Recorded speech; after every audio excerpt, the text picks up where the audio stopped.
Welcome to A Bisgazing, a horror podcast where we celebrate all things spooky and mental health. I'm your co-host, Mark Moore. And I am your other co-host, Josh Berkey. And we have with us today as a guest, Adam-Stovall. Adam-Stovall, right? Yes, it is. Yeah. Thank you. And we will be talking about Fire in the Sky. Which I feel like this is going to go down a really deep rabbit hole. I think we're going to talk more about conspiracy theories in this podcast than any other podcast before this, but also at the same time, more about conspiracy theories than the actual film. So before we get into that, I feel like that's the warning to break out the tinfoil hats with this one. Because it may happen. I left mine. Well, I have a Sam costume over here. Will that do? I don't know if it... Is it tinfoil lined? It's not. It's burlap, you know. So I don't know. Maybe if it works for scarecrows, I think it can work for me. So Adam is the director of. He's the writer director of A Ghost Waits, one of our official feature film selections for Horrific Hope 2022. This is our first film festival. This is a horror-centric, mental health-focused film festival. Is going to be happening April 29th and 30th at the Alamo-Drafthosue. You guys can go to victimsandvillains.net/horrific hope to get all of the events and special shout out to our sponsors for the festival, Fierce Literature, Ride the Omnibus Podcast, and You Have to Watch This Podcast if you guys would like more information. All of that is going to be in the show notes below. But Adam, tell us a little bit about what A Ghost Waits is. It's a delightful little 79-minute feature about Jack is a guy who works for a real estate company cleaning up and fixing recently vacated units to get them ready to rent again. He gets sent to a troubled property where everybody that rents it keeps breaking their lease and nobody knows why. So he gets sent in to figure it out and pretty quickly discovers that it's haunted and he falls in love with the ghost. That's pretty much what it's about. It's surprising in a multitude of ways, and it's actually going to be leading our Darkness and Light block Saturday night, April 30th, which is a celebration of films made in black and white. Got that old school Hollywood feel. So what made you kind of want to do a black and white movie? I really love the black and white aesthetic. A fair number of my favorite films are black and white. I really dig it. And so I went in kind of wanting to make a black and white movie, and my unit production manager, we were on a location scout, and I told her what I was thinking, and she said, no, absolutely not. Because black and white movies are really hard sells, when you get into like festivals and distribution talks. We got a lot of no's just because the movie was in black and white, or is in black and white. So we had shot it in color. Actually, we had intended to release it in color. I still have on somewhere around here a little mock-up of what Muriel the ghost was going to look like with effects on her. And so we shot. Sorry, this is a really big answer to. Question. You're fine, dude. Keep going, man. Yeah, we shot. Principal photography was August 2016. In the middle of a heat wave in Cincinnati, and we were shooting in a house with no air conditioning. So, great things all around. Got through principal photography. I cut it together. I taught myself to edit the movie, cut together the assembly cut, and was like, oh no, I think I made a bad movie. And so you just start, start whittling down scenes. It's like, okay, well, this really works. And the ending was so strong. It's like, because once that song kicks in, people kind of like, oh, this is a real movie. And so that was so strong that we kind of knew, well, let's just try to get everything up to that level. And it got to a point where from like minute 34 on was solid, but we didn't earn the first 33. So McLeod and I kind of reconvened in Cincinnati, Ohio for a set of pickups. And I ended up shooting both sets of pickups that we did. So Mike Potter shot principal photography. I shot pickups, 2 different cameras, 2 different shooters, 2 different, he had a minimal light setup. I did not. We were using except for one shot, we pretty much used natural light the entire time. And when I was cutting it together and trying to color it correct, it just didn't quite have the visual consistency or coherence that I wanted. It's entirely possible that no one would have noticed, but I would have noticed, and it would have eaten at me every single time I had to look at this movie, which has been a lot. So I was driving myself crazy trying to make it work. And one day McLeod said, "Have you thought about making it in black and white?" And I was like, "Actually, I have." Like, funny you should say that. And we dropped an LUT on it, which is this like color correction algorithm. We dropped a black and white LUT on it. And the second we saw it in black and white, especially the second we saw Muriel in black and white, it was like, oh yeah, this is the movie. Like, and I consider myself lucky. Like when I was making this, it's like, I don't know if I'll ever get to make another movie. So, I want to do as much as I can with this, but it's also like, I doubt I'll ever get to make another black and white movie. So even if I do actually have a career and get to make other movies, like, I'm really happy that at least once I got to make a black and white film. I can't imagine this movie in color. Like, there's so much about it that I could works show it to you. as a black and white movie.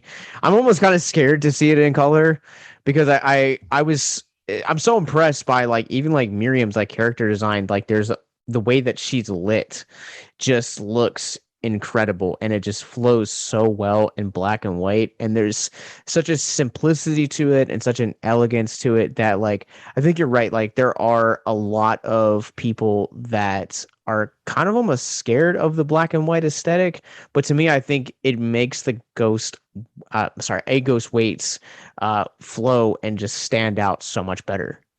Well, thank you very much. It almost reminded me of a little side story from the department handling the hauntings in Ghostbusters, or not Ghostbusters, Beetlejuice. That's what it reminded me of. Thank you. Because they had their department issuing the assignments to the ghosts to haunt, and that was like the first thing I thought of was it's a side story for that department for Beetlejuice. It's funny, like I was not thinking about Beetlejuice at all. I actually wasn't thinking about any movies. I weirdly take a lot more inspiration from music than film, but I love movies, as you can see over my shoulder. Big fan. Yeah, I noticed that Midsummer director's cut over your right shoulder. I knew you were going to point that out. I have that on my shelf too. I have a rule that you should never remind the audience they could be watching a better movie. So I try to steer clear of homages and whatnot, but I also, like, this stuff lives in my head. So, like, there's a scene, the bar scene, that, we get compared to the Shining and It has elements of it. I wasn't thinking about any of that stuff in the moment. We literally wrote that on set because it was replacing a sequence that didn't work, and we weren't sure what we were going to do to, like, what we were going to replace it with. And it took us that entire week to figure out, like, oh, we can, like, this is the scene, this is what we want to do. And then we did some tests and realized that we could only shoot it in a place where we could control all of the light. So that's the scene that is not using natural light. We found that little room in the house. We plugged up every little hole where stray light could be getting through. And then it started raining. And we had to come back at 6 a.m. to shoot that scene. And it's the very last scene that was shot for the film. But we had to go back at 6 a.m. to shoot that scene because McLeod had to be on a plane back to LA at like 11:30. So yeah, like it's crazy how many references there are just because I'm a film geek who thinks about this stuff all the time. It's like, we're literally sitting on set like, okay, what do we do here? And my answers tend to be like pulled from my life and then shot through a prism of like what's the thing I've seen? But there's only one scene in the entire movie that's like literally stolen from another film, and nobody's actually guessed it yet. I always have to tell them. It's fun. Which I scene was never. that? I am genuinely curious. Take a guess. Oh, geez, Mark, you go By first. the way, let's just say spoilers, and like we'll try not to spoil it too much. But like I was just saying, like with the bar scene, I was like, that's not going to make sense to anybody who hasn't seen this. But like, it doesn't sound weird that there's a bar scene in a movie. So no, take a guess. Well, yeah. I mean, how was it like being a tidal wave? One of the best lines in the entire movie. Mark, you go first. I actually don't know. I mean, that the bar scene did remind me a little bit of The Shining, something like that. Outside of that, It's much, it's earlier in the film. I'll tell you that. Is it the scene where he's talking to the lady while he's cleaning the toilet? No, and actually, while he's on the phone is scripted, and then when the call ends is improv. So everyone's That's awesome. favorite moment in the the is improv. That's great. I don't know. Okay. Yeah. So there's the scene when he picks up the guitar and starts playing the song. Yeah. That is completely stolen from Stranger Than Fiction, the movie with Will Ferrell and Maggie Gyllenhaal. Wow. Yeah. All right. I mean, to be fair, you picked a pretty obscure movie, so it's not like anyone's gonna be like, "Oh yeah, this is that Will Ferrell drama." I think about that movie all the time, so it's not obscure to In me. my defense, I'm not a Will Ferrell fan.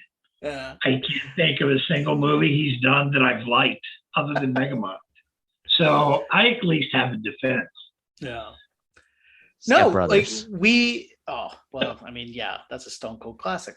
No,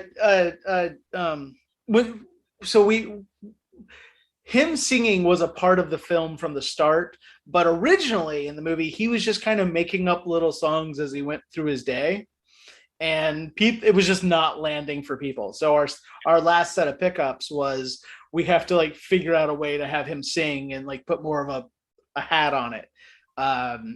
And we were sitting in my dad's kitchen where we solved so much of this movie, and we're just trying to figure out how to do it. I was like, hey, did you ever see Stranger Than Fiction? And that scene is on YouTube where he like picks up the guitar and sings Whole Wide World. And I just showed it to McLeod, and I was like, what do you think about doing the creepy version of this? Great. I mean, I don't like look at that scene and like be like see creepy. Like I see like kind of almost like defeated guy, because like he's essentially homeless in between jobs because of them like fumigating his apartment. Yep. Well, was that an ex-girlfriend he was talking to that he asked to stay with, like on a couch or whatever? Then she's just like, oh, if I can do anything to help you, let me know, and then just hangs up on it. Was that an ex-girlfriend? Or if you want her to be an ex-girlfriend, she can be an ex-girlfriend. Okay. I was just making sure I didn't miss something because I wasn't sure. And I was like, did I miss? Because it didn't seem to be clear. And I guess that was the point. It was just somebody he knew. Yeah, she's a friend. She's a friend that he's helped out. It's funny. So the movie originally, it opened with the same scene. The very beginning was always the same of like the family. And then it cut to a 5.5-minute scene where Jack and his girlfriend break up. And that was originally why he couldn't go anywhere. He had to stay at the house. And it just didn't work. We kind of found while we were editing that anytime we left the house, it broke the spell. So, because there was like, there was this 5.5-minute breakup scene because I'm a big Ingmar Bergman fan. And then like in the middle of it, we like jump to a dinner party where the friend who he talks to on the phone is entertaining some guests, and she talks about Jack, and we get kind of an outsider's view. And then at the very end, there was another scene that was outside that gave us another outsider's view. And nothing against the scenes. Like, I think they're all good ideas, but they didn't work in this movie. That's really interesting to hear, because I feel like one of the reasons I feel like this film works as well as it does is not just the writing or the chemistry between the characters, but it's the simplicity of locations. I think sometimes movies have a tendency to kind of overcomplicate their narratives by jumping from, city to city to city or job location to job location because, reasons for whatever the narrative is. But I think sometimes the strongest stories are those that are just in one location. And I'm a cinephile, so like I love movies that are like really simple and like really dialogue driven. Like I know that's not everyone's cup of tea, but I feel like that's really what makes this film really work. And then on top of that, you also have just that it's great chemistries, but it also develops into a romance. It's almost kind of like it's half of the movie is like a ghost horror comedy that slowly transforms into like a rom-com. Can you kind of explain like the process for how that was developed? Um, I will try to do so in a way that is not disappointing. I'll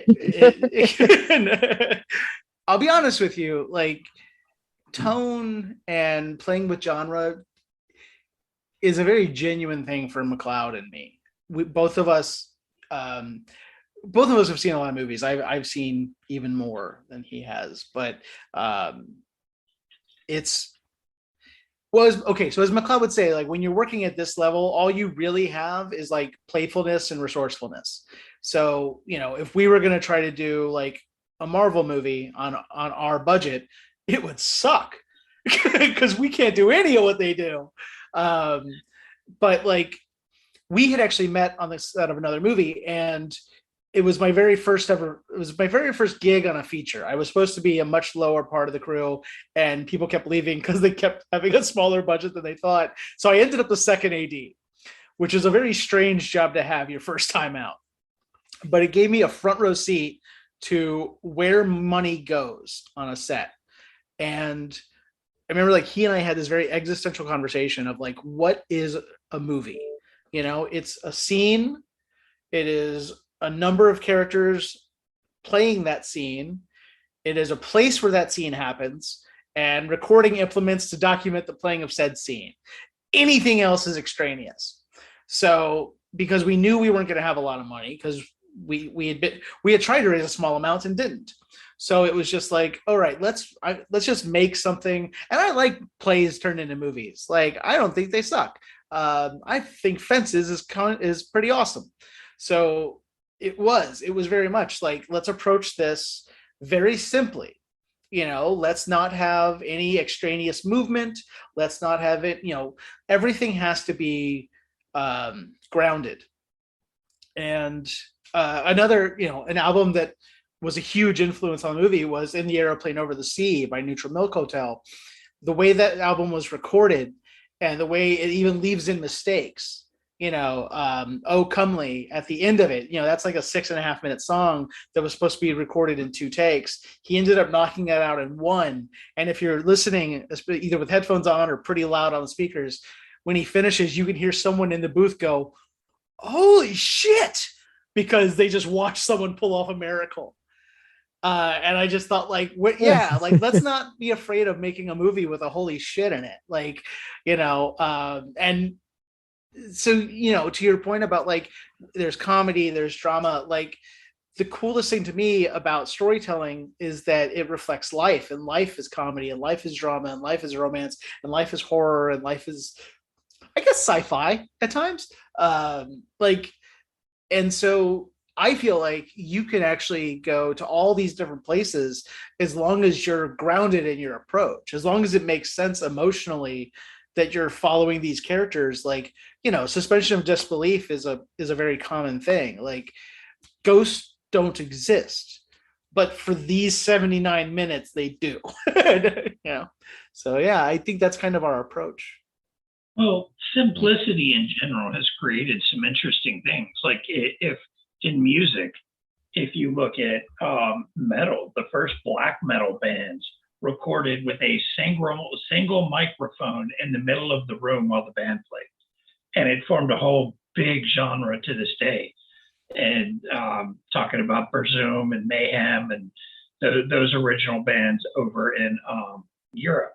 That's how it started, was just a single microphone, as simple as you could possibly record.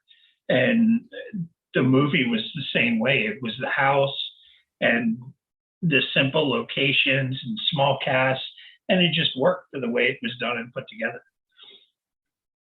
Yeah. No, I think I have a habit of like, oh, I'll watch a movie just like, oh, I don't have the confidence to pull that off.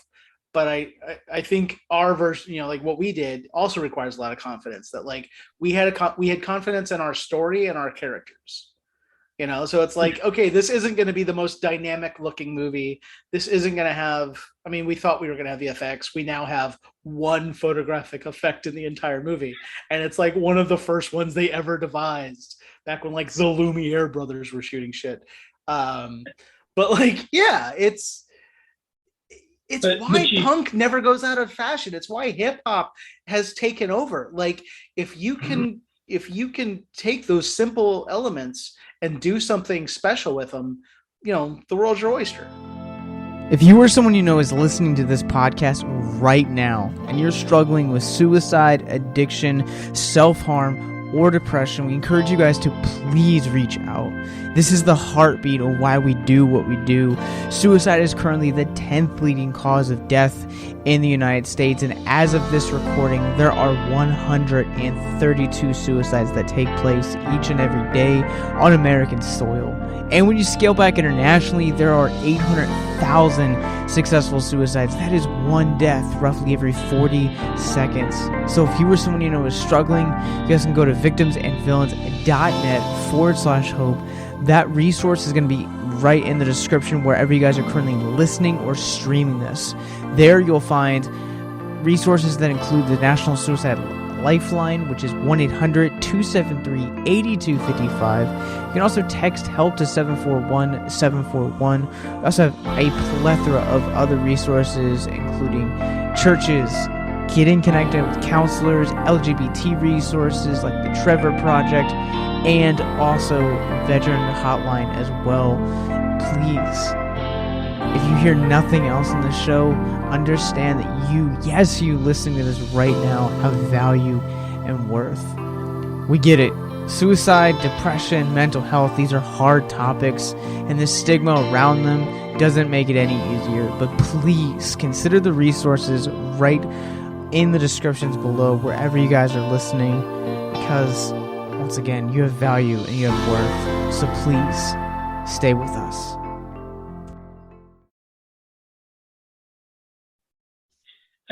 If you look on the movie side of things, if you look at the Blair Witch Project, that was done with camcorders and like what, $20,000 or something like that. Yeah. And how many millions in a franchise has it made since? And it was done very simply with minimal cast wandering around the woods with a camcorder. Yeah. So budget doesn't necessarily make a good movie. How many budget, huge script and backing movies have you seen that have just been horrible? But you get something simple. The Evil Dead, the original, was low budget and wasn't a very big production. And it's a classic. It's a cult classic to these days. So it speaks on being able to do something like that it can be done. And there are good movies out there that do it right. And this came across as entertaining, funny. It told its story, and it worked, even though it was in black and white. And I think the black and white helped Muriel's makeup too look just a little bit more undead for however y'all did that. So it worked, and it fits in that genre of kind of the good low budget stuff that's harder to find these days. Music to our ears. Thank you.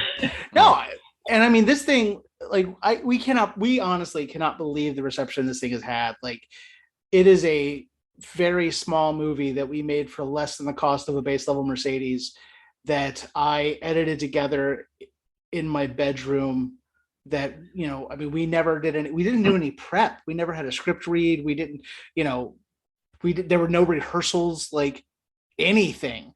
Matt McLeod and Natalie met on set, you know, and then just spending a few years working on it, you know, constantly, like, for us to, you know, we got a great reception at Fright Fest Glasgow, where it had its premiere, and then at Fright Fest in London, you know, they brought us back and we won a few awards, and then Screamfest we won some awards, and like that just kind of kept happening. And Arrow, you know, had been at Fright Fest Glasgow and said, like, okay, like, you're on our radar, like, let's make sure this wasn't the one room where it will play well. But, and so when we had the response that we had at a few other festivals, they, you know, they wanted to pick it up. And it's just like, I have to go back, I have to remind myself sometimes that, like, none of this was expected, you know, that we genuinely, I made this. And this, actually, we can get into Horrific Hope. I was at a very bad place when I made this movie. I was seriously on the ropes. My life had fallen apart pretty comprehensively, and I had no idea what I was going to do next. And I struggle with suicidal ideation. It's part of my depression and anxiety, my fun little cocktail of things. And I got to a point where I was like, I think I've gotten to this point a few times in my life where it's like, okay, I think I can take myself off the table. And this was one where I really was just like, I don't know that there's anything to look forward to. I'm not sure that life will ever actually get better. I think I feel like an existential mistake where it's just like, I think I'm just not supposed to be here. And, you know, so, but my entire life I've known I wanted to make a movie. So it's like, all right, well, let's just try to make one. Let's just make one. Whatever we can marshal together, let's just do it and see if it works. Because if I can't make a movie, I do not have a backup plan. You know, like, I need to know if this is going to work. And so it's also why, like, we approach it with such a simple thing, because it's like, we can't have any excuses. Oh, if only we'd had more money. Oh, if only we'd had this bit of equipment. Oh, if only we'd had names. Like, you know, you're not going to, you know, you're making the movie for very little money. So, like, none of those things can be excuses for why it didn't work. You have to show that you can do this. Talking to myself. And so, yeah, like, the fact that it has been received so well around the world, and yeah, has been picked up by Arrow Video, and like, that was crazy. We got a really good review in The Guardian. Like, that's a weird way to wake up. You know, and so because we made it from that place, because I made it from that place, like, it does feel like I'm being hugged by the world, you know, but it's because we were saying something very specific. And I wanted to say something where, again, if I don't ever get to make another movie, let me say something that I feel needs to be said, that, or at least that I'm not hearing anywhere else. And what I wasn't hearing is, like, my own personal struggle with suicidal ideation and depression. Too often the movies that deal with suicide are doing so from an outsider's perspective. And that I've had about enough of that. Yeah. Did that end up influencing the way you wrote the ending of the movie? So originally it was a different ending. When I first started working on it, it was a different ending. It was a much more, like, normal kind of ghost story ending where, you know, generally ghosts are here because of unfinished business. And so Muriel has this unfinished business, and Jack is able to help her with it. And so, and because that's what Jack does, he helps. And so he helps her resolve her unfinished business, and she is then able to move on to the afterworld, the afterlife, because that's what people do. They leave Jack. And it was just kind of a small ending. I felt like it would work, but again, if I never get to make another one of these things, like, I like a transcendent ending. I like something that, like, pulls you out of yourself. I want to pull heartstrings. I want to ruin some days. So, I was like, okay, we're going to change that. And I talked to a friend of mine when I was down in Austin one Christmas, and it's just like, I'm working on the script. The ending doesn't work. Would you mind like talking through it with me? And he kind of introduced the idea of Rosie, the younger ghost. And so like I came back to Cincinnati with that in mind. And then I was out one night with my then girlfriend, and we had seen the Banksons play their show 100 Days at the No Theater in Cincinnati. And I heard that song that plays at the end of the film.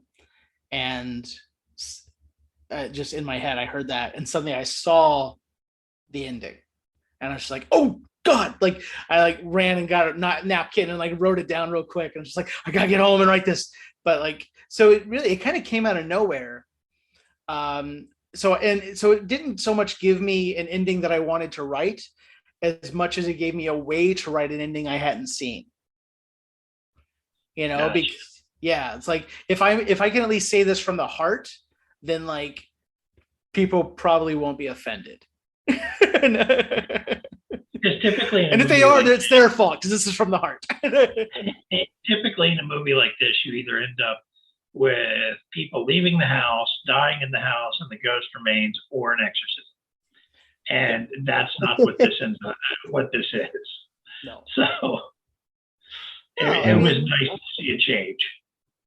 It's just fun. It's more fun to write that. It's more fun to be like, what haven't I seen before? It's a lot more work, but you know, we're working on a script right now that is just a devil of a thing, because like it's a really good idea, and because we know we have a really good idea, it's like we have to like fully flesh this out. We have to fully realize it. And so I mean, it's going to take me it takes me like 3 years to write things, and this thing is just like, yeah, like, okay, we get this scene into place, we get this scene, and then it's like, oh crap, like, you know, now suddenly this is so much stronger, and we need to like make this scene over here stronger so that there's no like obvious weak points. But then it's fun, because then you write something you haven't seen before, and you're just like, okay, that's why this exists. Fantastic.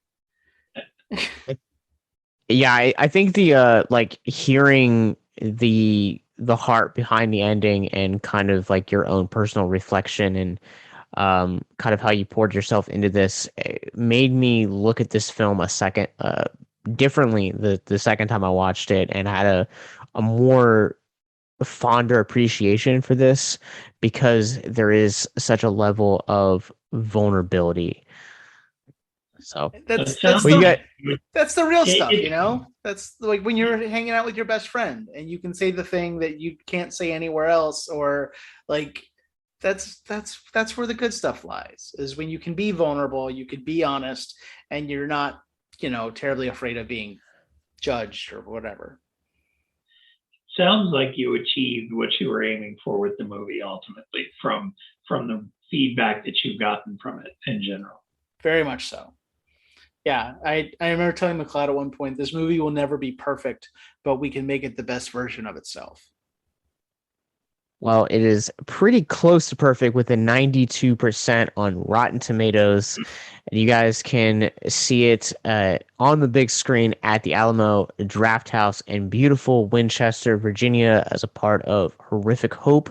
Our darkness and light block begins at 7:15 p.m. Eastern Standard Time. This movie plays with branching out with The Invisible Man, which is a short homage to the iconic Universal monsters all the way from Australia.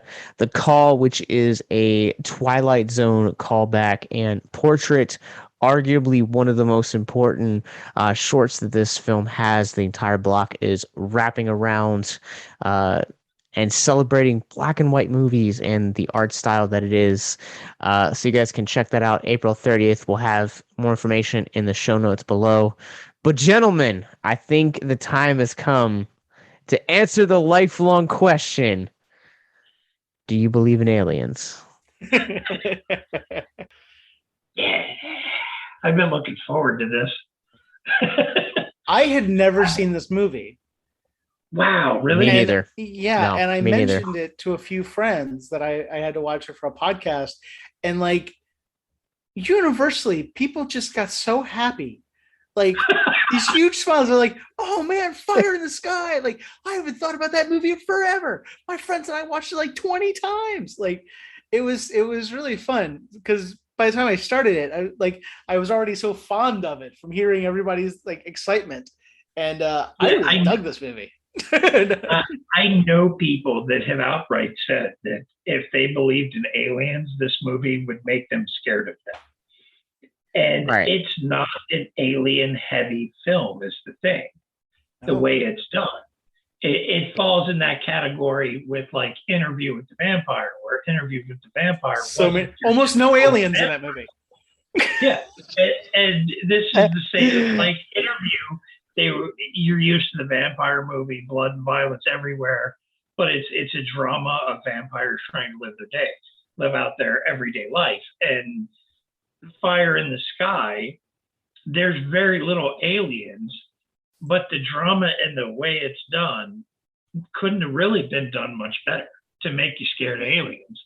So much like Adam, this was a first viewing for me, and I've come to realize that like I have a tendency to have a pretty strong stomach when it comes to horror movies, and there are very few movies that I find unsettling, and Fire in the Sky has now gone into that. I believe in aliens, and this movie kind of freaked me the F out coming out of it. And I had watched 2 documentaries on Travis Walton right before this viewing, so I had like a trilogy marathon a couple days ago. And man, this movie, I kept hearing how unsettling it was and like how people wouldn't come back to it. So Adam, like I had the opposite reception when I told people I was watching this for a podcast. They were like, "Oh man, I saw that movie when I was a kid, and it messed me up. And it's a great movie, but man, is it like it's disturbing?" And I was like, I kept waiting for that disturbing fact, and then the vision of him on the spacecraft came, and I was like, "All right, it's here. Yeah, this is disturbing. I need to watch something funny." And then I watched A Ghost Waits. So, what makes it even better? So one, okay, it's inspired by actual events. So it's based on the accounts that Travis Walton put out in a book he wrote a few years after his abduction. Speaking of this, real quick, I had the thought watching the opening credits. It says based on the book by Travis Walton. And I was like, well, that feels like a spoiler. Like at a certain point, like, I mean, I guess he makes it. Yeah, I was like, having never seen this, I was like, that seems like an odd credit to put up top if you like don't know what's coming. Anyway. Very much so. So Travis Walton was supposedly abducted in 1975, which they talk a little bit about it. A lot of bit about it in the movie, and they investigated it like a murder case. And this is part where the documentary comes on. That's on Discovery Plus right now. There is also, I'll throw this in there while you're on the topic of documentaries. If you guys don't have Discovery Plus, there is what I think is a better documentary. It's called Travis. Travis. I don't remember what the tagline for it was, but it's streaming on Roku channel, IMDb TV, and Pluto, I believe, for free. Tubi, yeah, that's right. It was Tubi. Yeah, I didn't get to see that one, but I know a lot about the whole Travis Walton case to begin with, because I'm into this weird junk, and I don't necessarily believe that there are aliens, but I do believe there's way too much space out there with planets and stars for there not to be other life somewhere else. Yeah, but this whole thing. It revolves around the abduction of Travis Walton, is what Fire in the Sky is about. It actually revolves more around the investigation than his actual abduction. So his experiences of the movie only take up about 20 minutes of an hour and 40-minute movie. Yeah. And it's the Hollywood take on his recollection of the events and the investigation into him disappearing. Because the locals believe that there was either an accident because him and his group were loggers, like in the movie, and they thought that there was an accident and they may have accidentally killed him, or there had been some fighting between Dallas and Travis Walton, and they thought he might have killed him. And he was the only one of the group that his initial lie detector test came back questionable was Dallas. And that's also true from the investigation. They talk about that in the documentary.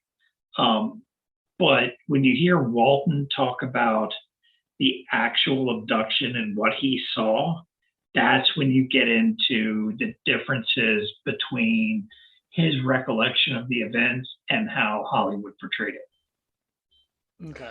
Oh, I mean, for sure. Like it's so hard to kind of take this and not make it big budget Hollywood. I feel like that's so incredibly easy because everyone's like, I mean, this came out the same year as the X-Files.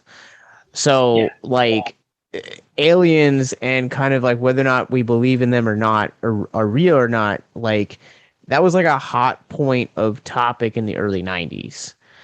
And I think you also have like Close Encounters of the Third Kind. You have E.T. that like, yeah, the 70s and the 80s that people that were born on those were now having children. So you're now kind of introducing your children. So like the idea and the notion that there could be other life out there, I think it's really starting to kind of, especially like now that this story takes place in the mid 70s, you have to say, you know, I for one am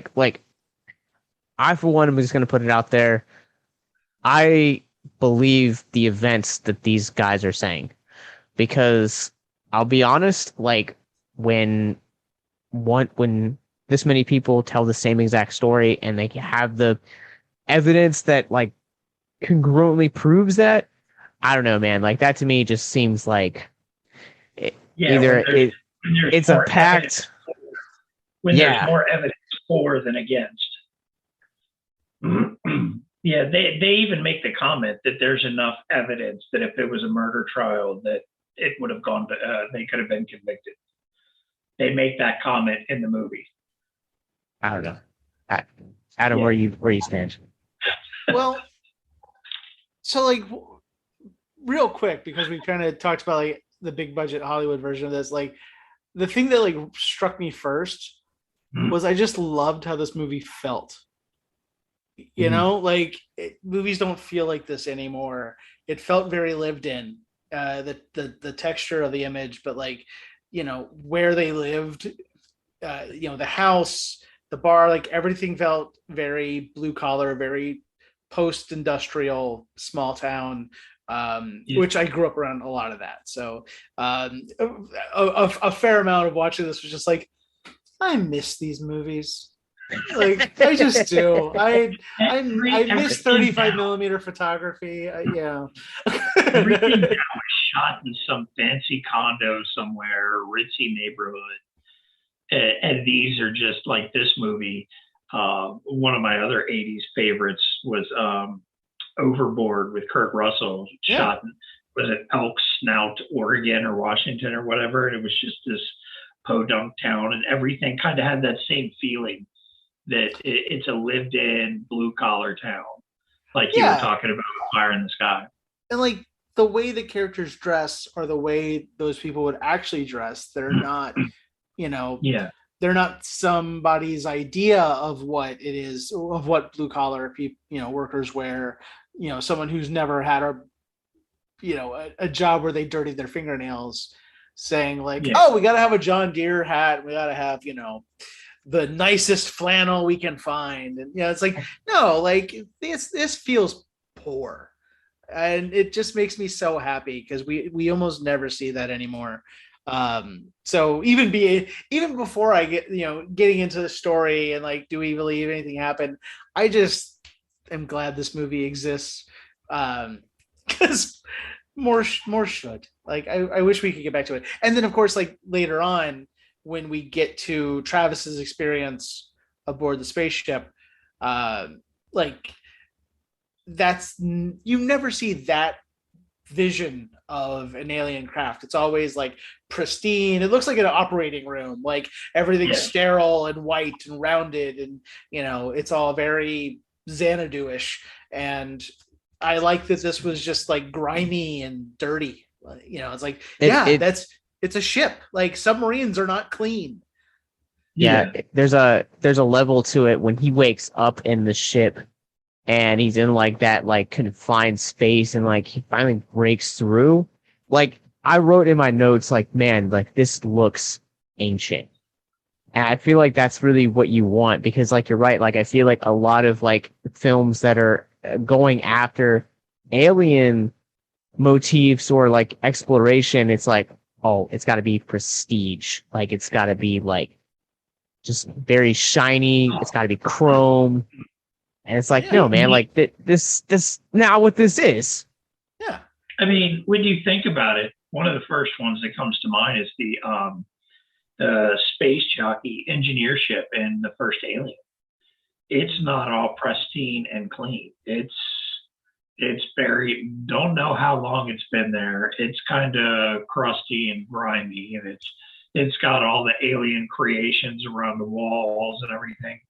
So it's got that similar kind of grime feel, but it feels old because it's grimy, but it's dusty, and knowing what makes up dust makes it feel that much more kind of gross. Yeah. So and they drag him down the hallway, and you can see like really old shoes like just kind of floating in the hallway. If you paid attention, there's books. There's one particular scene where he bumps some glasses that are floating and they just spin, and it's old stuff. So they had been there a while, it looks like, and that's the way they made it look like in the movie. Yeah. No, I really dug that. And then to kind of go back to the question of do you believe or not, like at one point, and I think it was like when they're in the church and he walks in, or no, he's talking to his wife. The main character, Robert Patrick's character, is talking to his wife. Or at least the main character of the movie, because as you said, Travis isn't really in it all that much. I paused it and I was like, I just wanted him to say, what is more likely, that my best friend was abducted by aliens in the middle of the woods and I can't explain any of what I saw or experienced, or I murdered my best friend out of nowhere? Like, this is the dramatic question. and I was like, I mean, wish somebody would just say it. He was going to marry his sister, so you might never know. He might have just been that defensive. Wait.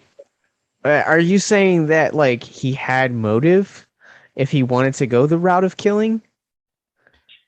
He seemed pretty down. He seemed pretty okay with Travis marrying his sister. Yeah, that's what I was about to say. They were joking about it earlier. Yeah. Travis was marrying his sister. That's how close they were. And that's part of like what was so funny though, is like when they are trying to establish motive, and it's like, hey, Dallas, didn't you like have a run-in with him? And it's like, is that all the motive that they have? Is Dallas was upset with him for some reason? Like, and we're just totally discounting everything, right? and in the documentary, they actually do talk about the fight that him and Dallas had, but everybody apparently didn't get along with Dallas. He was just confrontational and there for a paycheck and there for a job. He did his job, but he didn't get along with anybody. Yeah. But that's what I was saying earlier. In the movie, they make the comment that there is enough evidence for an alien abduction and to justify their story that if it had been a murder trial with that much evidence, somebody could have been convicted. So I thought that was kind of interesting to throw in there. It's just a little character detail, but him, Travis, like doing the donut drive-by is such a lovely little like this is how well liked this guy is. That like the girl at the donut shop is gonna get his bag ready and just like hold it out the door, and like he does it so much that you see like there's like an old person walking out that's just like, oh no, and like doubles back because like, oh, Travis is coming. I was like, this is like Springfield. This is Bart riding a skateboard down the sidewalk. Yeah. Like, oh, this is wonderful. Yeah, absolutely. It's part of the routine. It's just Fire in the Sky is a real feel-good movie for me. I don't know what to say. That is quite a weird thing to say, but continue, Mark. I've heard quite a few people make the comment that this movie disturbed them, and it really comes down to how intense the abduction scene is and how well they kind of portrayed that and the reaction of his coworkers, and how they portrayed what was going on at the end. Yeah, let's jump into that, because I feel like you're right. Like up to this point, like it is a compelling drama, and once Travis kind of comes back, and from the moment that he is confronted with the is it the American Foundation for something arts, but it's like the people, it's like an official like nonprofit that like studies like UFOs and like the UFO survivors afar. That's what they were called. Oh, yeah. And it's like that scene, like Onward, is like there's just a tonal shift in the movie, but like once they get into like the vision of like going from like the syrup falling to in the end to the like to his like PTSD of him like revealing this like inner monologue of like what it is, like it's that abduction scene that is just absolutely unnerving with this movie. Yeah, it's presented in a way that you can understand it, why he's feeling that way, because you've got these weird creatures that have hauled him off, doing God only knows what kind of probing. They show some probing, and it ain't that kind, so at least we're lucky there. But he's been through this traumatic ordeal, and the way it's presented, you kind of understand why he's left that messed up afterwards. I mean, when they start inserting the like probes for their medical stuff, I have ear issues. I've had God knows how many ruptured eardrums, and when they stuffed that probe in his ear, it was just like, oh God, that hurts. So I could just imagine with the rest of it how traumatic that would be. Plus, you're in an unknown place, floating around. It's gross, it's grimy, and you've got weird things looking at you. Not only that, but the scene that like they bring down that like blanket that like is like kind of dry when they first put it on him, and then like once it gets touches his skin, like it becomes completely just like wet, and it just like straps him down to it.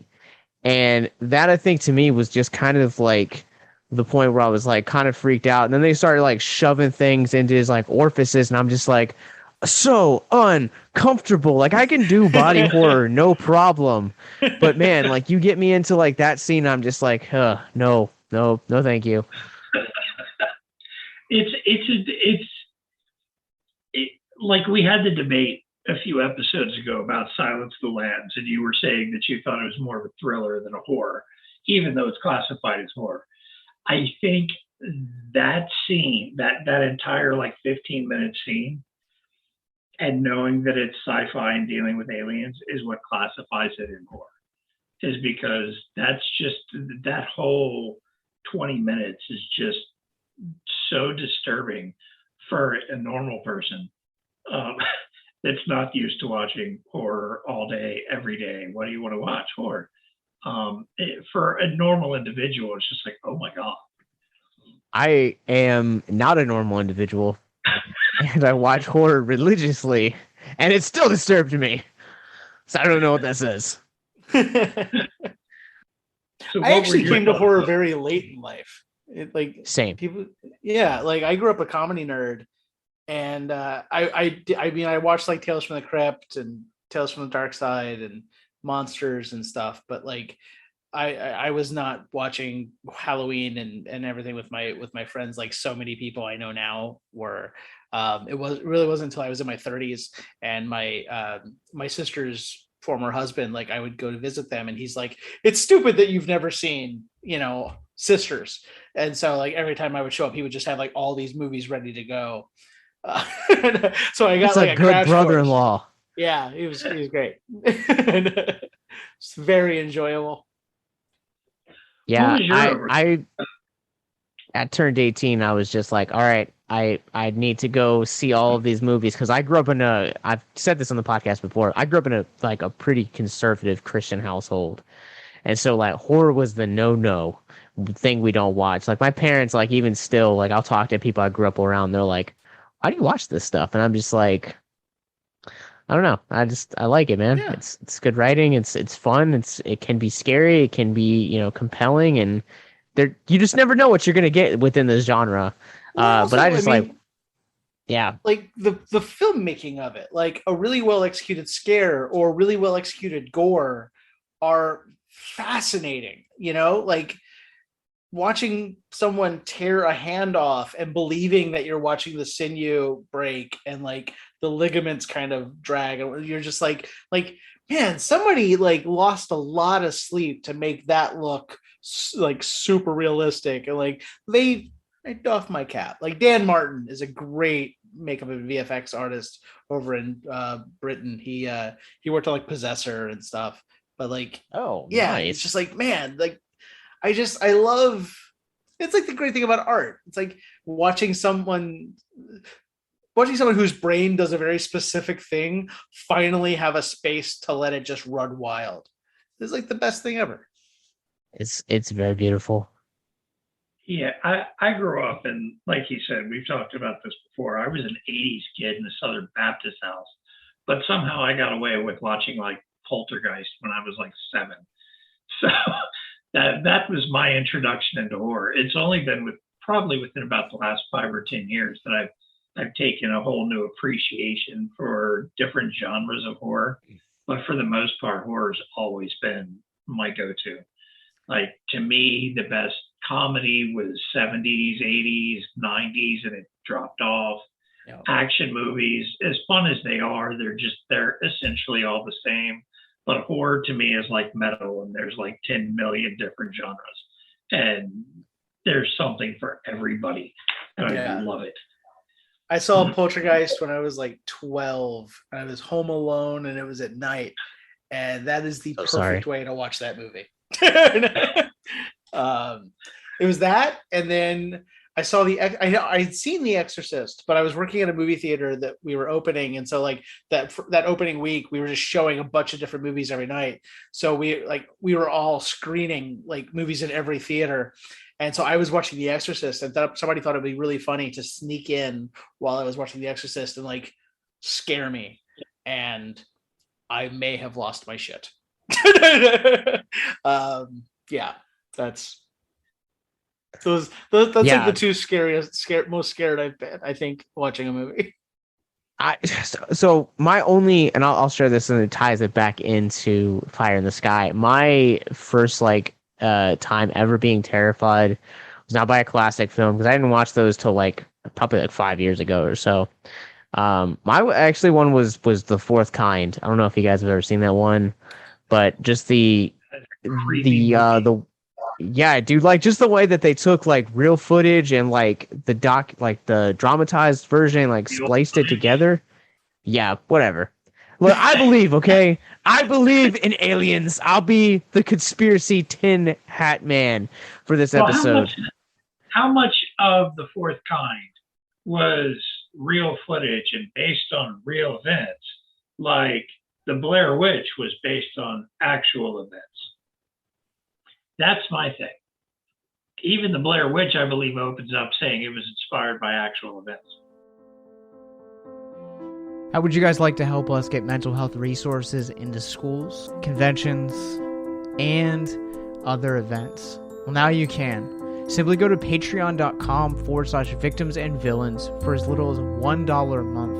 You guys can help us get mental health resources into current and upcoming generations, educate and break down stigma surrounding mental health, suicide, and depression.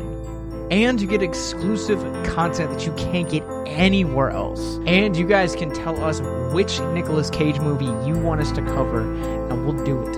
All it takes to get started is to go to patreon.com/victims and villains, or simply click the link in the episode description wherever you guys are currently listening or streaming this episode. Pick your tier and get started today. Yes, it's that simple. So quickly select the tier that you want and help us get hope into the hands of the depressed and the suicidal today.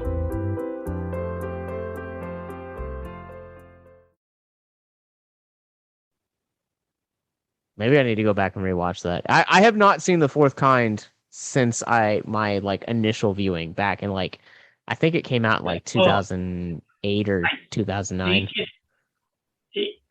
For those listening, The Fourth Kind is another alien movie, abduction movie, with Mila Jovovich in Alaska, and she's a psychiatrist and starts talking to some of her patients under hypnosis, and starts getting these accounts. Her husband was supposedly abducted, and it just kind of goes all downhill from there. And it has some really kind of scenes that will creep you out, not so much from effects, but the way it was put together and the sound design behind those scenes. Yeah. So yeah, it falls in the same category of Fire in the Sky. But what I think is compelling about Fire in the Sky is, like, we've talked about the drama, and we talked about the way that you can kind of see the way that this singular event affects this small town. And one of the things that really dawned on me is that is that the scene, Adam, you brought up earlier about like how close knit this community feels. And I think as you were just talking, the one scene that kept coming to mind is the town hall scene where everyone's kind of talking about how these boys need to be arrested and the crew just needs to go to jail, go to trial. And Robert Patrick's character just comes in and just kind of like lays it down. He's like, hey, like, it's so-and-so, like, we grew up together, our daughters go to school together. Yeah, exactly. And I think that that particular scene, you get to see how, and even the way that like Robert Patrick's character ends in the end of the movie and his relationship with Travis, it goes to show that like traumatic events and trauma doesn't just initially affect the initial party, but also all of those around you. Yeah. I mean, I definitely was not, that's definitely not how I thought the movie was going to end.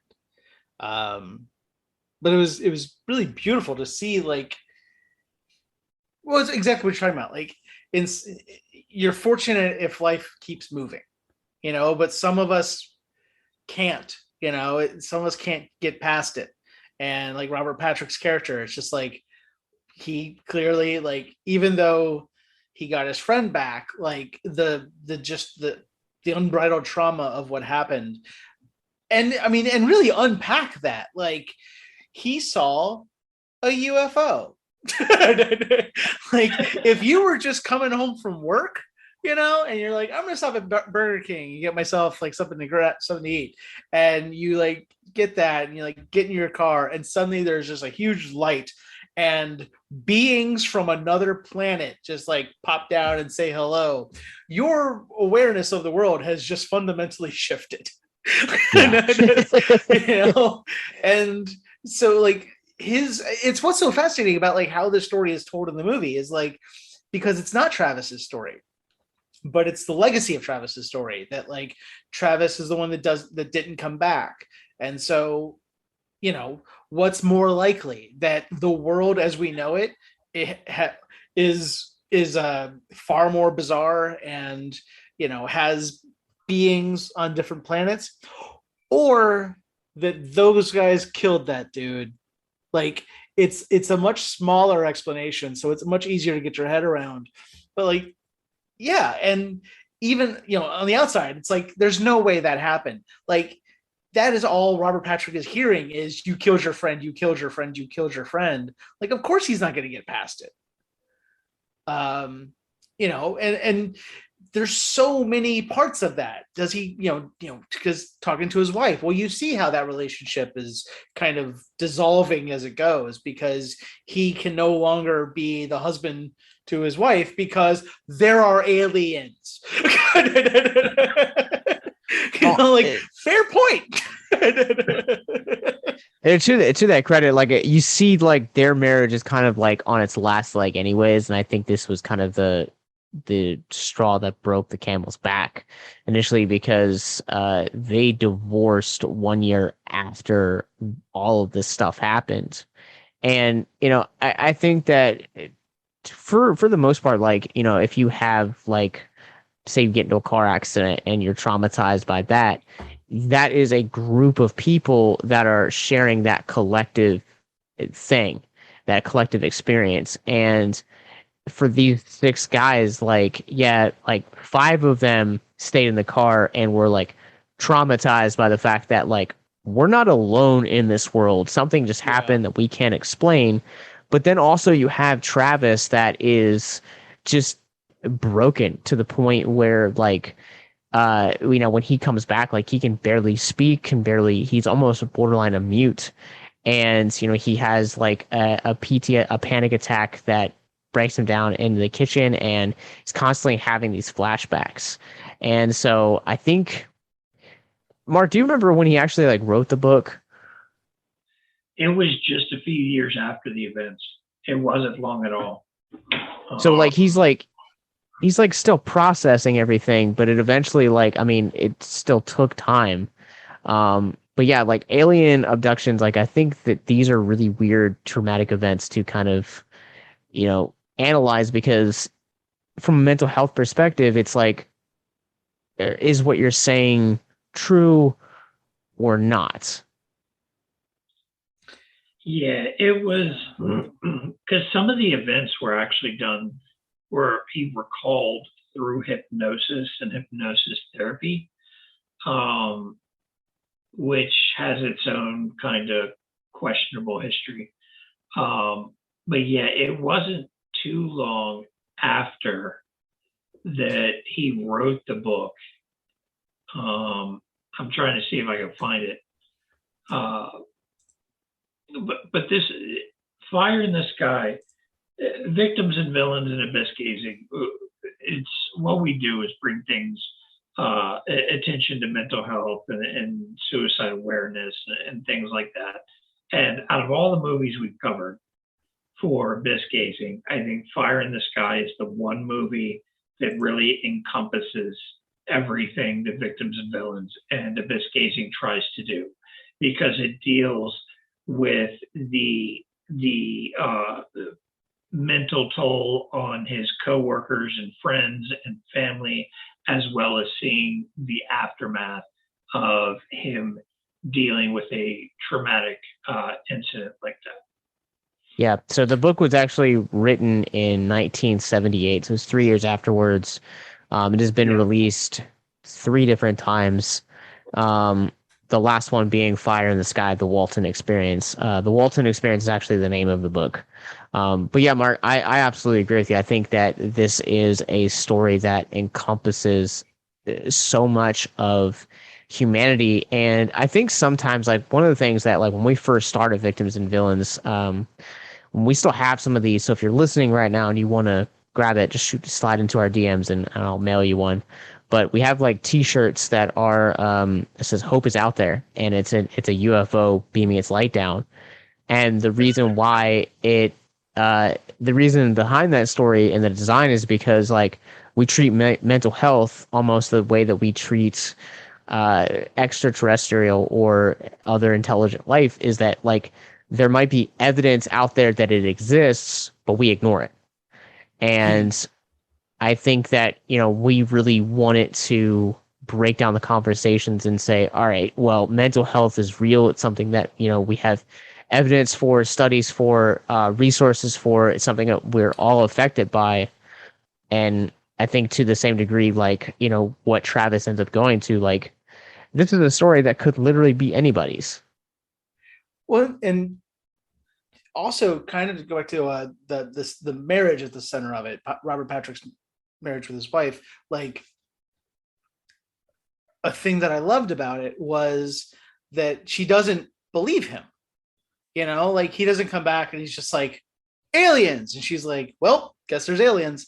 You know, she's like, you know, why can't you focus? And it's like, well, my best friend was taken by aliens yesterday, you know, and did you catch that there's aliens? And she's like, did you catch that there's bills? Like, it's it's such a unsparing view of a marriage under ridiculous pressure. And it's like, yeah, they're already kind of on their last legs, but it's kind of like when you go through rehab, like a lot of couples, when someone goes to rehab, break up after that because you've just had this intense experience that one of you had and the other one didn't, you know, like that's, and of course there's the version of myself before rehab and the version of myself after, and this is a better version, and can this person still love me, and blah, you know, all the fun parts of loving and accepting love in this world.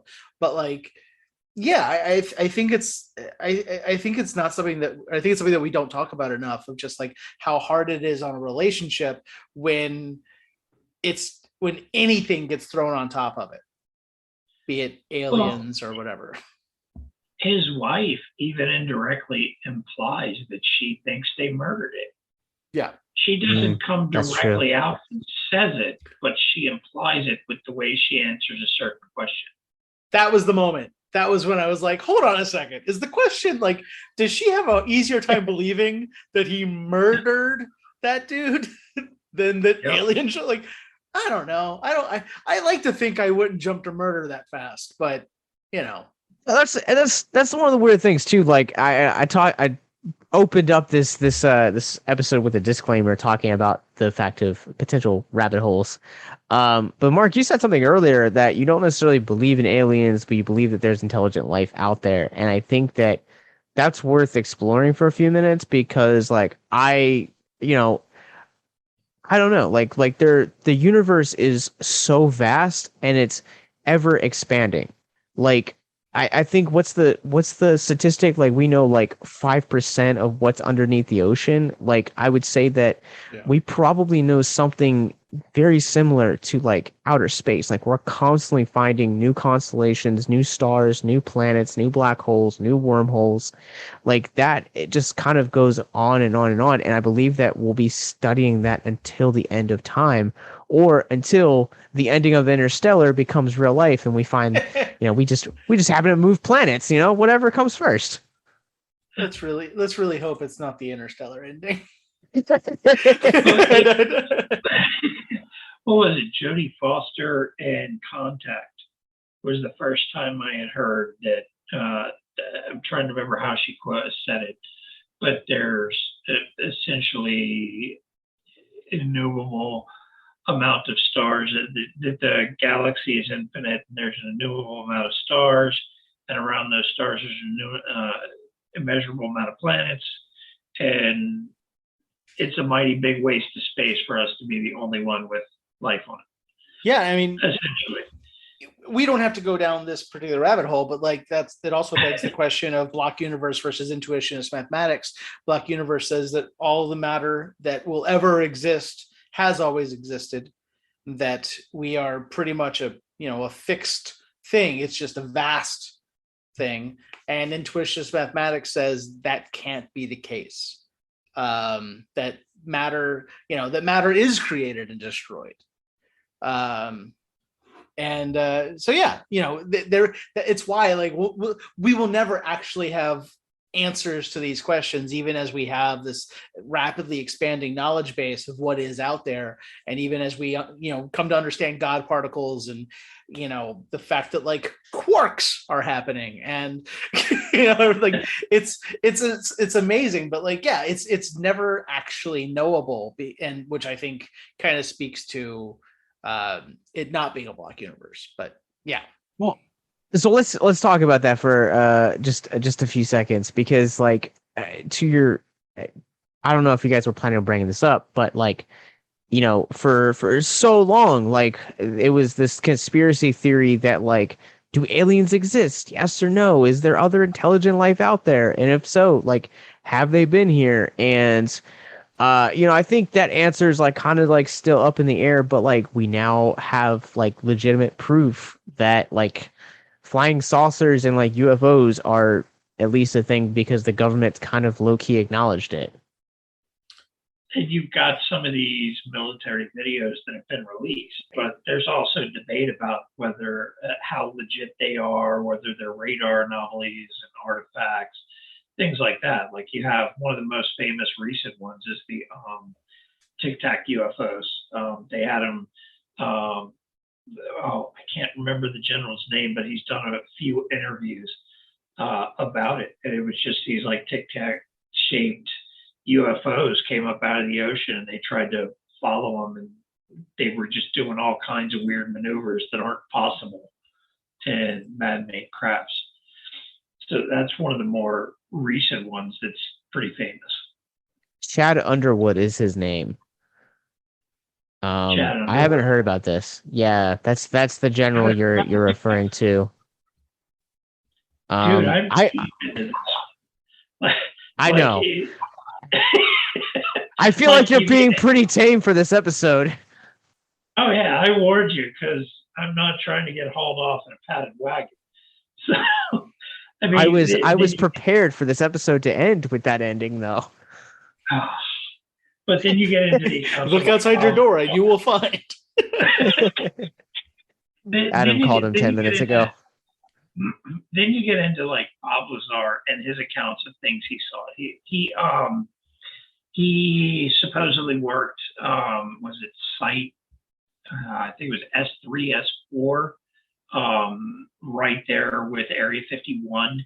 It's an interview he did back in the 80s that really put Area 51 on the public map. He's kind of been, the people that are skeptics that don't want to believe him are pointing to certain things, like his certain things from his employment history, which they've turned around and proved that he did. But when you look into them, the places are like, no, he was never here. But they have paperwork and documents and photographs and newspapers acknowledging it, that he worked there. But you investigate and call these places like, yeah, did Bob Lazar ever work for you? Never heard of it. But they have the evidence that he was there, things like that. And they're starting to prove now things that he said in the 80s, where he claims he worked on UFOs. The goal was to reverse engineer UFOs and technology and stuff. And they are proving things now that in his interview in the 80s, he talked about, and they told him he was crazy. Like, I believe element 115 was one of them. They just within about the last decade or two, just proved that it really existed. And he was talking about it in the 80s, and it was part of the fuel used to propel these UFOs and the different energy sources they were working with trying to reverse engineer. Yeah, it's a big rabbit hole that you can get down, going down this whole UFO and extraterrestrial thing. The question I have about that is, if this is a race, these beings are advanced enough to, have mastered intergalactic travel, why would we recognize their technology? Why would it be stuff that we can make here?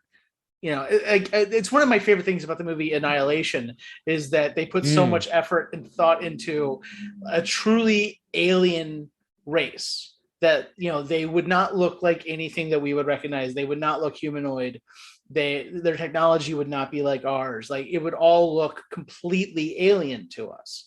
And that's kind of the question that I always go back to, is like, it's the God question of like, if God is all powerful, omniscient, omnipotent, all of it, all the omnis, like, then why does he look like Jerry Garcia?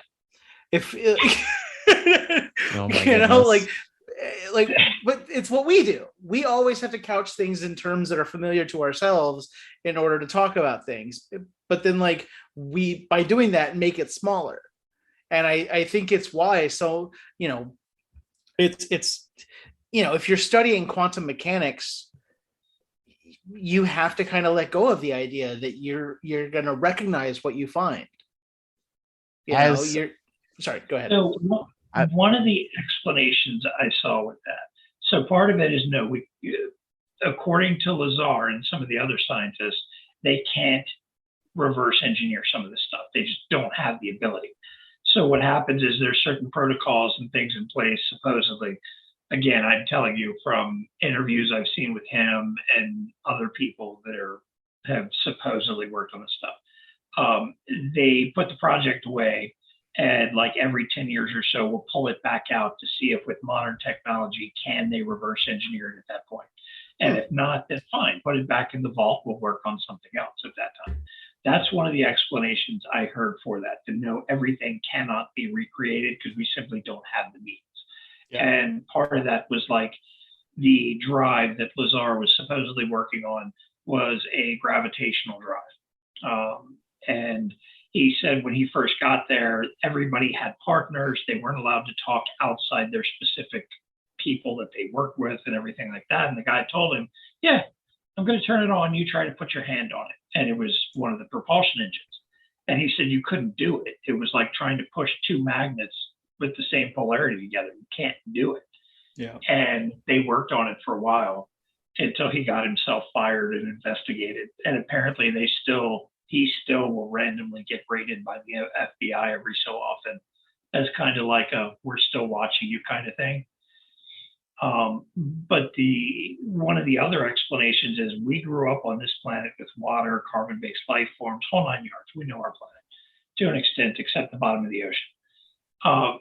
And one of the other explanations was, well, what if this life developed on a planet that our norms weren't theirs? So like element 115 isn't really naturally occurring on Earth. We can create it.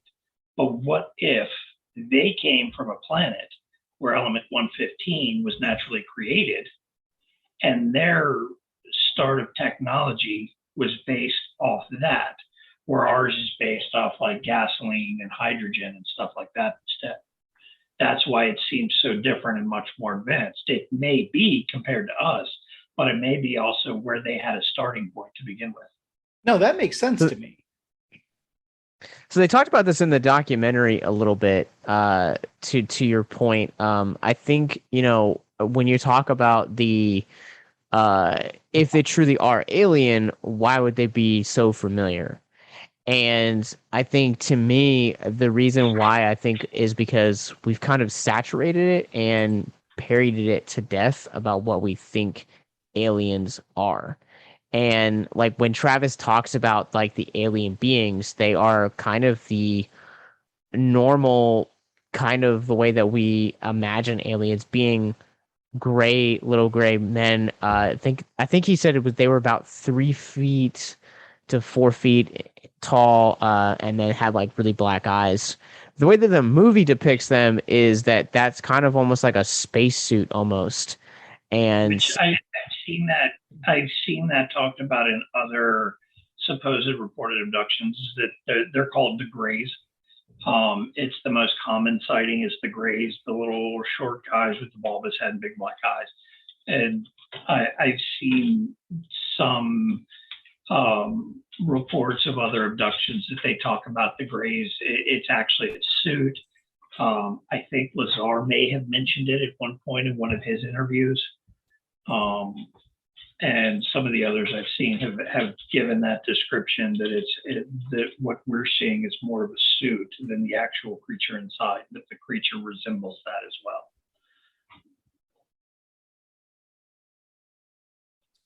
Yeah, and I also like the theory that we are being shown a presentation that it's basically like their technology is able to adjust to what we are able to see.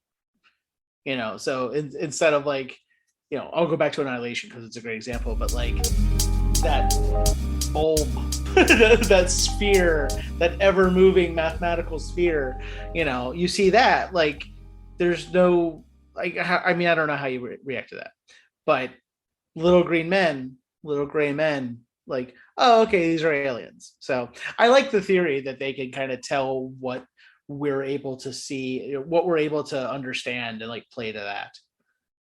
So I am probably the only person on this call right now that is still a believer in Jesus. But I will also say to you, Travis or Adam, you brought up the God paradigm earlier. Yeah. And there's a passage in the Bible that talks about Jesus kind of like showing his like true form to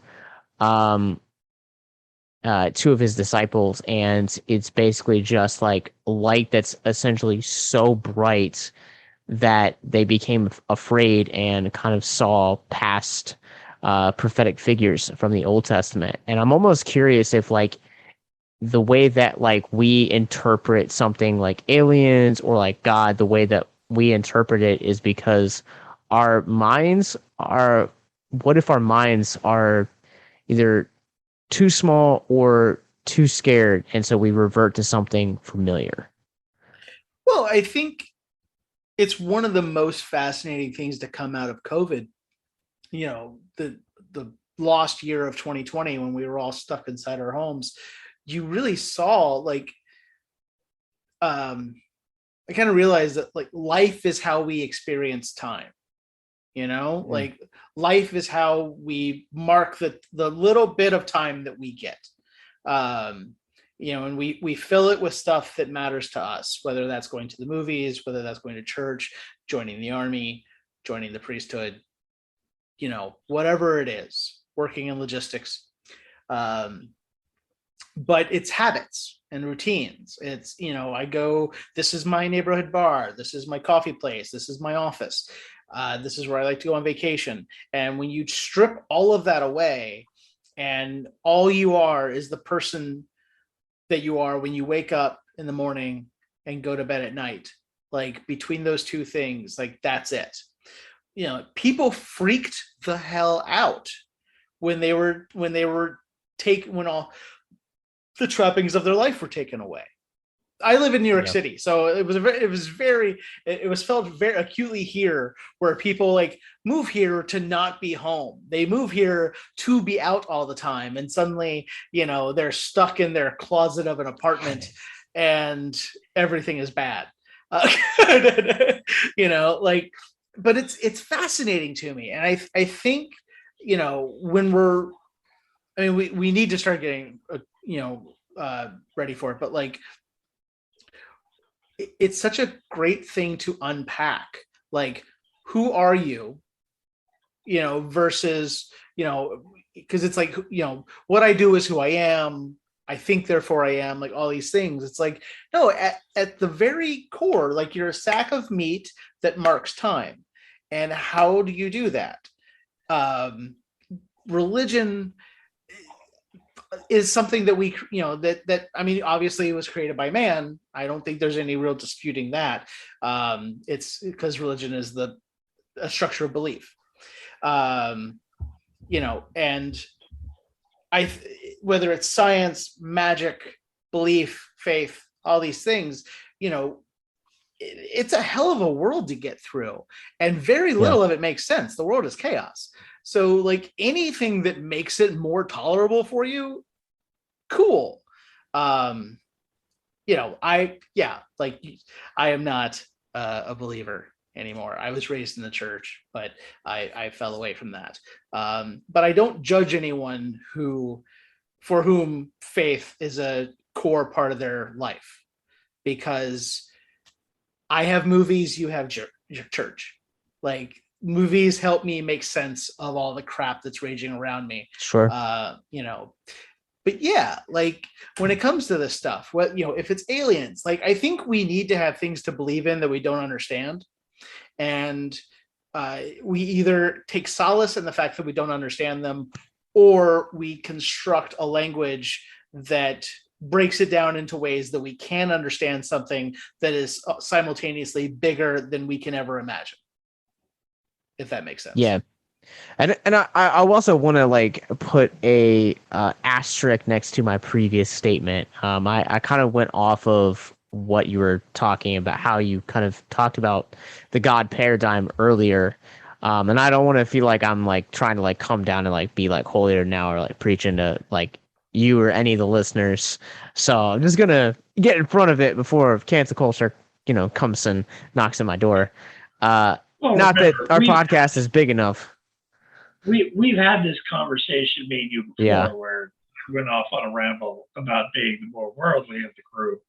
And I've known Christians, Satanists, Wiccans, just about anything you could think of. And a lot of it comes down to something to believe in and some sense of purpose as to what they end up finding to believe in. Yeah. Yeah, you have to be a part of something bigger. I mean, you don't have to. Plenty of people get through life without, but like I think most people need to belong to something bigger. And that's just community, whatever community you find. But yeah. I think that helps your mental health in so long. And I think that, part of Travis Walton's story, the reason why it's so fascinating and I think so iconic from other alien abduction stories or testimonies is because he experienced it in a community. He experienced it along brothers that he worked with, sweat with, cried with, laughed with, like ate lunch with, broke bread with. He was a part of a legitimate community, and you saw how this traumatic experience affected them.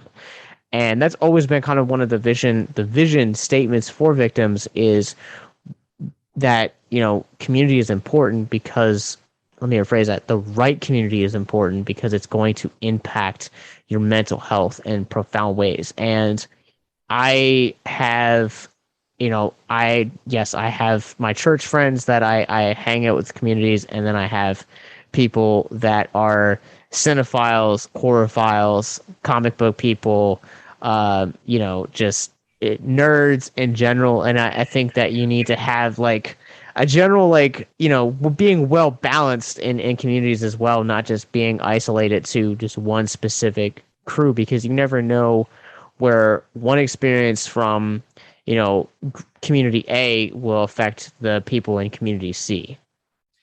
I talked earlier about like I was in a very bad place when I made the movie. A Ghost Waits saved my life. And part of it was that I felt so completely alone. And I have very good friends. I have friends that I know I can call at any time. Like that is not the alone that we talk about. Those of us who struggle with depression and anxiety and suicidal ideation.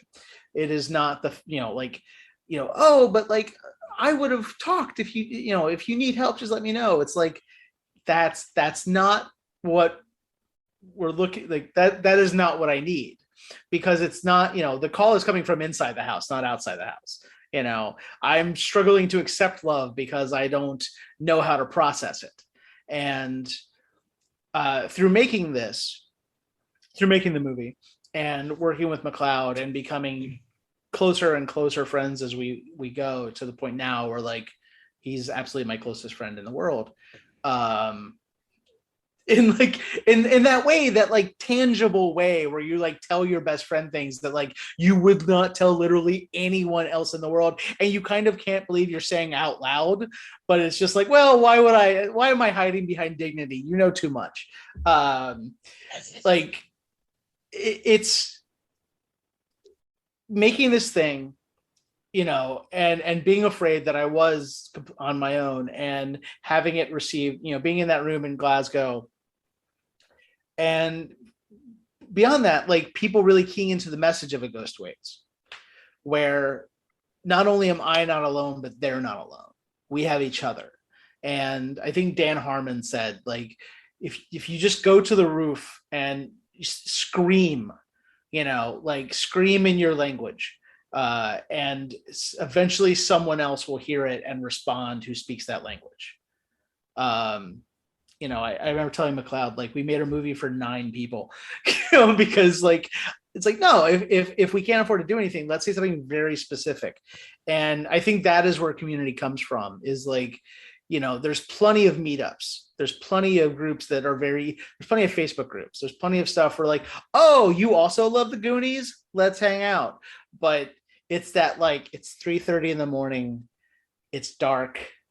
It's the two of you, and you just start talking about like who you are and what this world is to you, whether it's existential dread and fears, or these impossible hopes that we're kind of afraid to say out loud. Like, that's where the good stuff is. And it's weird, like, we're in this place now where like everybody is talking about how divided we are. Everybody is talking about how we need to listen and have conversations, but like they're in the midst of it, like setting terms. And it's like, yeah, because part of it is like, you almost never have a great conversation when you go in expecting to have a great conversation. Start talking about hockey, start talking about, comic books. If they haven't read Sex Criminals, they might really like Sex Criminals. And then you have a best friend, because if they also like Sex Criminals, then yeah, they're clearly your new best friend. Like, that's the beautiful part of this to me. And it's why, like, you can't go in expecting a conversation to save the world, but a conversation can absolutely save the world. Yeah, a conversation goes a long, long way. The reason that victims and villains got even started is kind of the same reason that, where you were mentally speaking and making a ghost way. It's like, I just wanted to connect to a friend that I lost contact with, and I pitched him the idea, and I was like, record one podcast with me. If you don't love it, we'd never have to air it. And the minute we hit end, he's like, when's the next one?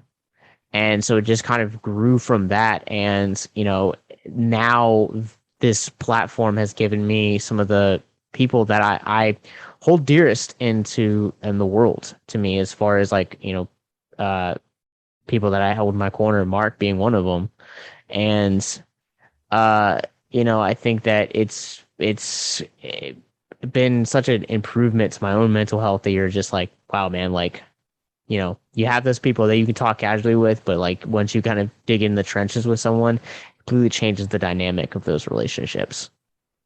Yeah, you feel seen. You feel like you have a place in the world. Absolutely. A lot of people take that for granted, because plenty of us don't feel that way. I think part of it has to do with the fact that so many people identify as their job and career. Instead of who they are. They're identified. And I've known people that if something happens to them and they lose their job, they lose their shit because they have no identity. That's how they identify. And there's so many people like that now, that to find people that just understand you and have the same interests and can be helpful in some way in your existence is almost rare these days. Yeah. So good. So the day that we're recording this, the 6th episode of the Hulu series Pam and Tommy came out, and it's a fantastic series. If you guys haven't seen it, we'll be putting out an episode with it in a couple weeks. But there's a scene between Hugh Hefner and Pamela Anderson, and Hugh is basically just turns to Pamela and says, never, always separate your pay from your worth. And that has just been something I've been thinking about all day, because Mark, I think you're right. So much of us, when we get down to like having conversations with people, it's like, tell me about yourself. And they go, oh, well, I do, housework for a living, or I make movies, or I podcast, it's like, no, man, like, tell me who you are as a person. Like, what do you like to do? Like, what's your favorite color? What's your favorite band? What's your favorite movie? Yeah. Have you seen In and of Itself? No. Derek Delgadio's show. It's on Hulu. It's very good.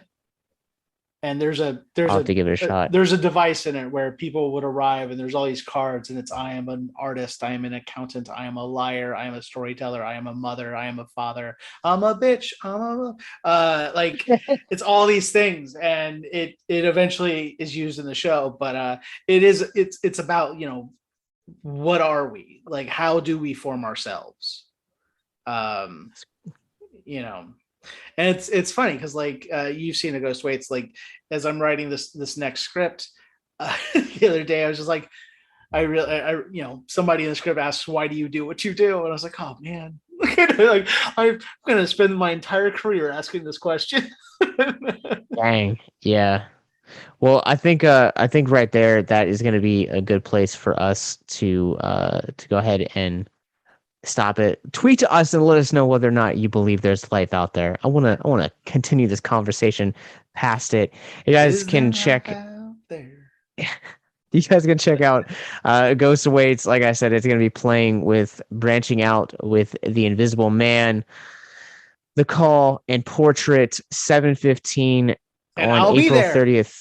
And Adam will be there for a live Q&A. We'll have copies of the movie to sell, so you guys can check it out. But until then, Adam, where can people find you online? On Twitter, I am at adam-stovall. On Instagram, at notadams.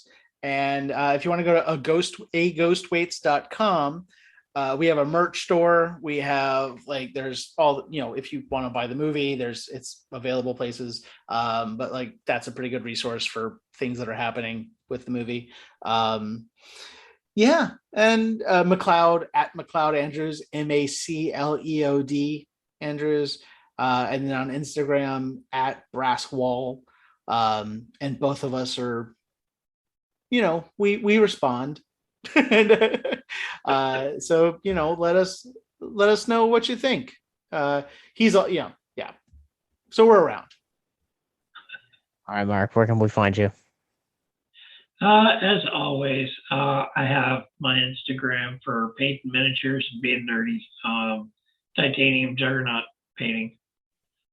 All right, well, you guys can follow me in my film journey over on Letterboxd. I'm at Captain Nostalgia. You guys can follow our parent company. Go to victimsandvillains.net, where you guys can find more information about Horrific Hope Film Festival, our entire lineup, social medias, including Facebook, Instagram, Twitter, Twitch, YouTube, and all of the podcasts, Patreon, more movie reviews, more podcasts like this, and most importantly, our mental health resource library. Thank you guys for hanging out, talking about A Ghost Waits and Fire in the Sky and alien abduction, Travis-Walton, and all this craziness that happened in the last hour and a half or so. And God, and quantum mechanics, and, you know, yeah. We squeezed a lot in. Yeah. So remember, next time you stare into the abyss gazes back into you. Have a good night, guys.